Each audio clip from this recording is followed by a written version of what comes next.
So I'd ask this crowd, what would it take to make you happy? If we could eliminate all trade barriers this moment, all export subsidies this moment, all domestic support this moment, would you be happy? Would you be satisfied? That's what we have to confront ourselves with. We're moving toward that in the world. Obviously, there's much work to be done, and I'll talk about that in a moment, but we have to confront the fact that we have been successful in the things that we've been arguing for so many years. And I know it's difficult to accept success, but sometimes you have to look and say, we have made tremendous progress. There's no previous decade to which we would want to return to the trade policies of those decades. Okay, well, I can't be all rosy scenario. There's some bad news. But even here, I think we can temper things once we understand the nature of this bad news.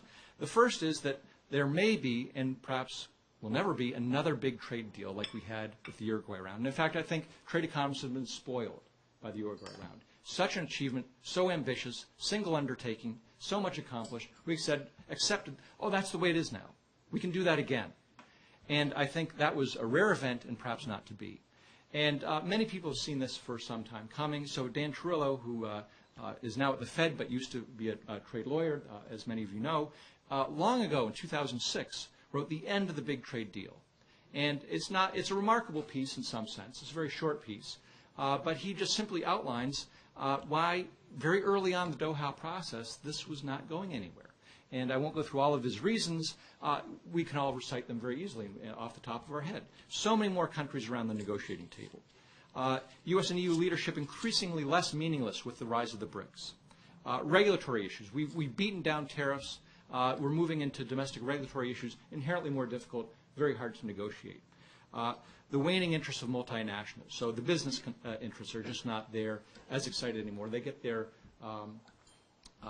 NAFTA, PTAs, and elsewhere, they can get their work done for them. The regionals is a substitute for the multilateral. So many other trade initiatives, you don't need to go to the WTO to get trade liberalization. So for all these reasons, it would be very difficult to expect another big round, another big package. And he saw this long ago, and I think that the delay, well, I still think Doha's right on schedule, of course, but the delay, to the extent that we can attribute it to these factors, I think, is quite true. Second thing that I don't think we can expect much of a turnaround in terms of U.S. trade leadership.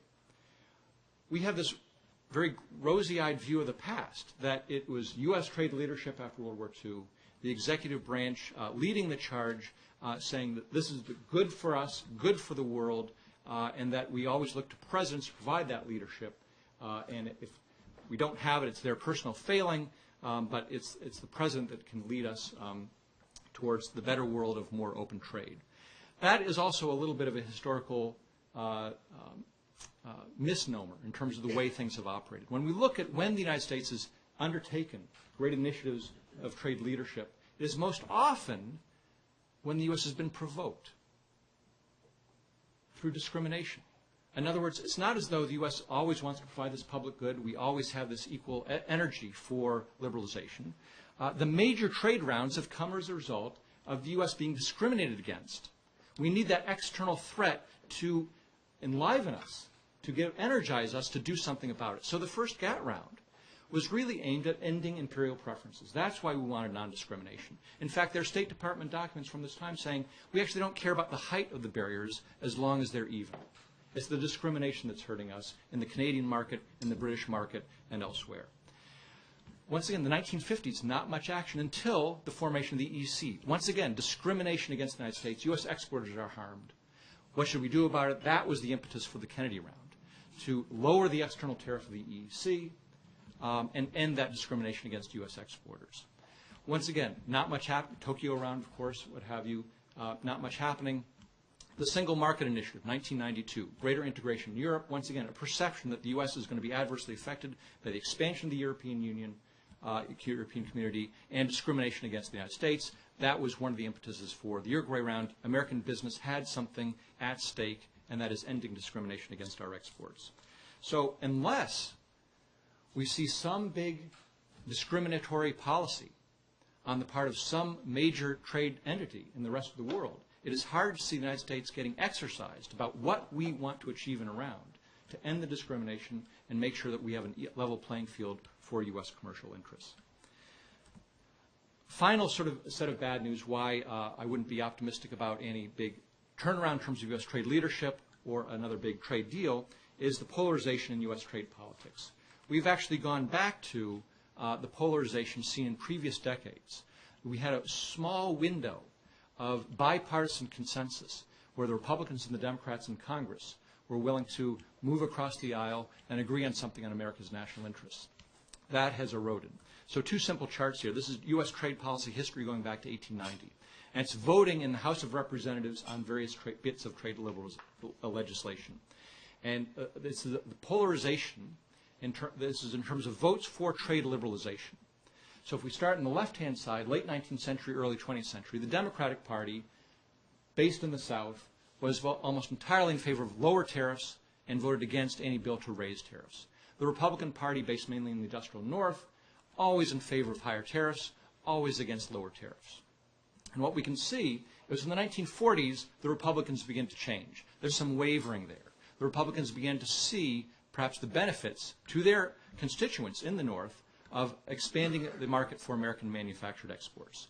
And by the early 1950s, Republicans had come very close to the Democrats in terms of their relative voting patterns. And of course, by the 1970s, they're relatively even. Even the 1980s, a very contentious period in terms of U.S. trade politics, still a bipartisan consensus in the U.S. Congress. However, since NAFTA, we can see, first of all, two things happening. The Democrats start heading south. The Republicans stay up north in terms of this voting pattern. And, of course, the Democrats start voting against trade liberalization. There's this divergence. And, of course, we've seen that with Colombia and Korea, CAFTA. NAFTA was just the beginning of this. So this polarization, this widening, the political parties have switched places because the political parties have switched regions in the United States, north for south, and now we have this bifurcation. This one period, this brief interlude after World War II, the 50s, 60s, 70s, 80s, into the 90s, where there's this bipartisan consensus. What this is this is just an index of partisanship, where as we're up near number one, the political parties are voting exactly the opposite of one another. It's during this period here where it's much lower, indicating they're voting much more similar to one another. But this index has risen once again after NAFTA to show much more polarization. So the political parties have divided once again, and this does not augur well for achieving, for any president, some sort of major trade initiative that relies on some sort of bipartisan consensus.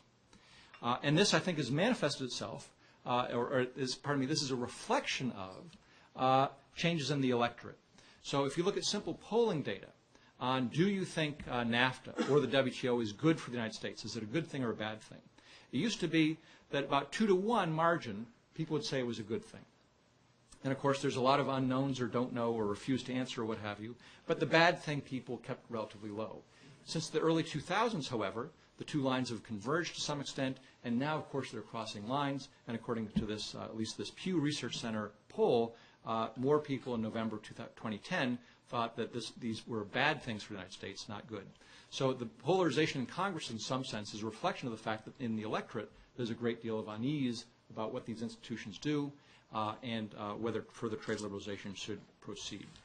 Now, does this mean that there's nothing for economists to do, that we've achieved great success, we can sit on our laurels, politics is polarized, we don't want to muck around with that there's nothing for us to do? Of course not.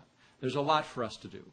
And that is education, and that is reminding our political leaders about the benefits of the open multilateral system so that when they are confronted with people and claims such as this, they have effective arguments to rebut those claims and suggest that the status quo is actually better than the alternative of moving in a more protectionist direction.